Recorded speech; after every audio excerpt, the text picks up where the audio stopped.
ஈசன்னா இவர் உங்களுக்கு வீடியோ போட்டிருக்கார், நீங்க ரெண்டைக்காவது சனட்ட மாட்டேங்க போட்டிருக்கார். பாத்தீங்களா நீங்க எந்த அளவு பாதிப்பு கொடுத்துருக்கீங்கன்னு. அவனை நிம்மதியா அவனை தூங்க விடக்கூடாது. இவனு காலையில ஒளிமலை இருந்து இரவு தூங்குமா இருக்கு, இவைகளுக்கு எங்கடையாம தான் இருக்கணும். புலங்குதா? செட்டுப்பு மாலை போட்ட வரலாறு இவனுக்கு தானே இடத்துல. ஒரு மனவருத்தத்தோடு உங்களை சந்திக்கிறேன். நிச்சயமாக ராத்திரி நான் போட்ட வீடியோ நீங்கள் எல்லாரும் பார்த்துருக்குறீங்க. அதாவது நான் அவசரமாக போட்ட வீடியோ, அதனால் இதை தெளிவாக போடணுன்றதாக தான். இப்போ நீங்கள் பார்த்த இந்த குரல் ஒரு ஏர்டைம் இல்லை, அந்த இறந்து கிடக்கிற வீரன்ற குரல், கொக்கி குமாரன் குரல். அந்த குரலை காட்டி நான் ஃபேமஸ் ஆகிறதுக்காக காட்டினேன்னு நினச்சிங்கன்னா அது உங்களோட முட்டால் வேறு யாருமே இருக்க முடியாது. ஏன்னா எனக்கு அவனை தெரியுமென்று சொல்கிறது தான் எனக்கு பெருமை. அதனாலே நான் மெயினாக அதை காட்ட வேணும். அப்படி ஒரு விடயத்தை தான் நான் இதில் செய்திருக்கேன். அதாவது டாக்டர் அந்த அர்ஜுனாண்டவர் என்னை கேவலமாக பேசியிருக்கிற என்ன மாட்ட மாட்டியான்றதை எனக்கு கொக்கிக்குமார் சொல்லித்தான் தெரியும்ன்றதை உங்களுக்கு காட்டுறதுக்காக தான் இது. அதாவது அப்படி ஒரு அந்த குறுப்பை வச்சு ஒரு சிறப்பாக இயக்கி கொண்டிருந்த ஒரு மனிதன். ஸோ இன்று உயிரோடு இல்லை. மனவருத்தமான விடயம். ஸோ அதில் என்ன நடந்ததுன்னு எனக்கு பெருசாக தெரியாது. அந்த குரூப்பில் இடத்துல இறந்துருந்தார், வெளியில் இறந்தார், அப்படி பல காய்ச்சி கொண்டிருக்கிறார்கள். ஸோ இனி என்ன நடந்ததுன்றதை பொறுத்து வந்து பார்ப்போம். காவல்துறை அதுக்கு முடிவெடுக்கணும். இது கொலையா தற்கொலையா, அதாவது உண்மையான வருத்தத்தில் செத்தவரா? தற்கொலை நிச்சயமாக இருக்காது, அப்படியான கொலையும் அவன் இல்லை. அதாவது இது கொலை அல்லாட்டி இயற்கை மரணம், இரண்டில் ஒன்றாகத்தான் இருக்கும். ஸோ அப்போ அது பொறுத்திருந்து தான் பார்க்கணும். அதாவது எனக்கு என்ன இதில் ஒரு விடயம்ன்றார், இந்த முகமன்றது தெரியக்கு முன்னம் ஆள் ஒரு பெரிய ஆள் ஒரு பெரிய அறிவான ஆள் தான். அது மாட்டுக்கிறதுல, அதாவது முகத்தை பார்க்கவே பெரிய அளவில் ஒரு அறிவு இருக்கும்ன்ற மாதிரி இருந்தேங்க. ஆனால் முகத்தை பார்த்த அப்புறம் தெரியுது பால்குடி முகம். அதாவது ஒரு சிறு புள்ளைன்ற முகம் அப்படியே அவனில் இருக்குது. ஆனால் அவன் குரல் மட்டும் ஒரு ஆண் ஆதிக்கம் கொண்ட குரல், அப்படி கொடுத்த ஒரு குரல். ஸோ அந்த குரலை வச்சு எத்தனை யூடியூப் ஃபாலோவர், எத்தனை டிக்டாக் ஃபாலோவர், எத்தனை ஃபேஸ்புக், எத்தனை மில்லியன் வியூவர்ஸ், எத்தனை. ஆனால் உண்மையாக நான் இன்னொரு விடியம் அவரோட கதைக்கு நோட் பண்ணி பார்த்தேன். அவர் அதை வச்சு பணம் சம்பாதிக்கிற, அந்த வியூவர்ஸை வச்சு அதை வச்சு பணம் சம்பாதிக்கிற எண்ணங்கள் அதில் இல்லை அவர்கிட்ட. அவர் எனக்கு ஒரு வசனம் சொன்னார், ஈசன்னா நீங்கள் டிக்டாக்கில் பணம் எடுக்கிறீங்களா? நான் சொன்னால் எடுக்கிறேன். எப்படி இருந்தீங்கன்னா நான் எடுக்கல, நான் அப்படி அவர் சிம்பிளாக தட்டு கழுவி கொண்டு அதை போனார். ஸோ அதெல்லாம் நான் பார்க்க அவர் அந்த பணத்தோட மினக்கிறதுக்கு அவர் தயாராக இல்லை என்றதை நான் புரிந்து கொண்டேன். இனத்தோட மினக்கடத்தான் அவர் தயாராக இருந்தார் என்றதை நான் அறிஞ்சு கொண்டேன்.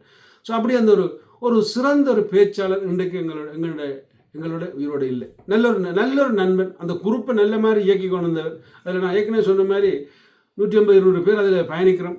ஸோ அநேகமாக எல்லாரும் அதில் இருக்கிறவர்கள் ஏதோ ஒரு வகையில் தமிழில் பெற்றுக்கொண்டவர்கள். தமிழை எப்படியாவது காப்பாற்றணும், அதுவும் ஈழத்தமிழரை காப்பாற்றணும் ஏதோ ஒரு பெற்றுக்கொண்டவர்கள். ஸோ அப்படி காணவர்கள் அதில் அந்த குரூப்பில் இணைஞ்சிருக்கார்கள். ஸோ இந்த குரூப் இப்போ கிட்ட சொல்ல போனால் தகப்பன் இல்லாத குடும்பமாக மாறி இருக்கு அந்த குரூப், அந்த வாட்ஸ்அப் குரூப். ஸோ அதே மாதிரி இவருடைய இறுதி, அதாவது இவற்றை இந்த இறந்த இதை கேள்விப்பட்ட உடனே நான் பார்த்தேன் இந்த டிக்டாக் யூடியூப்பில் யாரெல்லாம் பேசல. அதாவது எங்களோட முஸ்லீம் சகோதரர்கள் எல்லாரும் பேசியிருக்கிறார்கள். எல்லாரும் அந்த மாதிரி காய்ச்சிக்கிறார்கள் இவரை பற்றி. அப்படி அந்த ஒரு சிறப்பான ஒரு மனிதன்ன்றதை இப்போ தெரியுது. அதாவது இருக்க திட்டுறது பேசுறது அது வேறு விஷயம். ஆனால் இறந்தாப்புறம் அவனை பற்றி என்ன கதைக்கிறாங்கன்னு பார்க்கல நல்ல மாதிரி தான் எல்லாரும் கதைக்கிறாங்க. அதுதான் உண்மையான பெருமை. அவனை நாங்கள் நண்பனாக ஏற்றுக்கொண்டது அதே விட பெருமை. உண்மையாக நானும் ஒரு ஸ்டார்ட்டில் இவரோட ஒரு முரம்பட்டினேன். அதாவது எப்படி முரம்பட்டினான்னா, எதற்காக நீ முகத்தை மூடுறாய், நாங்கள் வீரத்தமிழர்கள் முகத்தை கலட்டி கதை என்று சொல்ல, அதுக்கு பிறகு எனக்கே மெல்ல விளங்கிச்சுது. ஓகே, அவன் செய்கிற சரிதான். ஏன்னால் அவன் கணுதூரம் போக ஆசைப்படுறான். நாங்கள் சோட்டான ஆக்கள், எங்களுக்கெல்லாம் 51 வயது, நாளைக்கு 60 வயது செத்து போவோம். ஆனால் அவன் அப்படி இல்லை, 27 வயது, எனக்கு 27 வயதுன்னா ஒரு சின்ன பொடியன். ஸோ அப்போ இன்னும் அவன் பெரிய தூரம் போகக்கூடாது, கணுதூரம் போகக்கூடாது. நாங்கள் எல்லா காலத்துலேயும் போவானுன்றா நாங்கள் வச்சு கொண்டு தான். இப்போ கடைசியாக பார்த்தா அவன் எங்களை தனியாக விட்டுட்டு போயிருக்கான்றதான் பெரிய ஒரு மனவருத்தம். அப்படி அந்த மக்கள்கிட்ட ஆதரவு, அதாவது ஒவ்வொரு திருத்தி என்ன கூட அவன் எதிர்த்து என்ன கூட திருத்தி தன்னோட இணைத்தான் பாருங்க. அதுதான் அவன் யுத்தி. அதாவது நானே கடைசி அவன்கிட்ட சரணடைஞ்சிட்டேன். நீதான் வேறு யாருமே இல்லை என்ற அளவுக்கு நீ சரணடைஞ்சதுக்கு இதுதான் காரணம். ஏன்னா நிச்சயமாக இப்போ நான் திருப்பியும் சொல்கிறேன், மருத்துவர் டாக்டர் ராமநாதன் கூட டாக்டர் ராமநாதன் கூட ஒழுங்காக நடப்பாராக இருந்தால் நாங்கள் அவருக்கு பின்னால் போய் சரணடைகிறது தப்பே இல்லை. அதுதான் தேவை எங்களோட இனத்துக்கு. அதைத்தான் இந்த கோக்கி குமாரன் செய்து கொண்டு இருந்தான். இன்றைக்கு இல்லை, மன வருத்தம். அதாவது எங்களோட சிறு வயது பொடியர் என்றாலும் எங்களோட பெரிய விடயத்தை செய்தான், எங்களோட பெரிய விடயத்தை செய்தான். அதாவது சாதித்தது அவன் பெருசு. ஒவ்வொரு விடயத்தையும் அதாவது அந்த வசனங்களை கேட்டு பார்த்தீங்கன்னா நீங்கள் அந்த வீடியோக்களை திருப்பி கேட்டு பாருங்க உடனே போய். அதாவது நீ ஓடு ஆனால் திரத்தி கொண்டு ஓடு, போய் பதங்கு. ஆனால் பதங்கேக்க நீ பாயிற மாதிரி பாயிரத்துக்காக போய் பதங்கு. அதாவது நீ ஒழிக்கிற தப்பு இல்லை, ஆனால் அப்படியே ஒழிச்சிடாரு.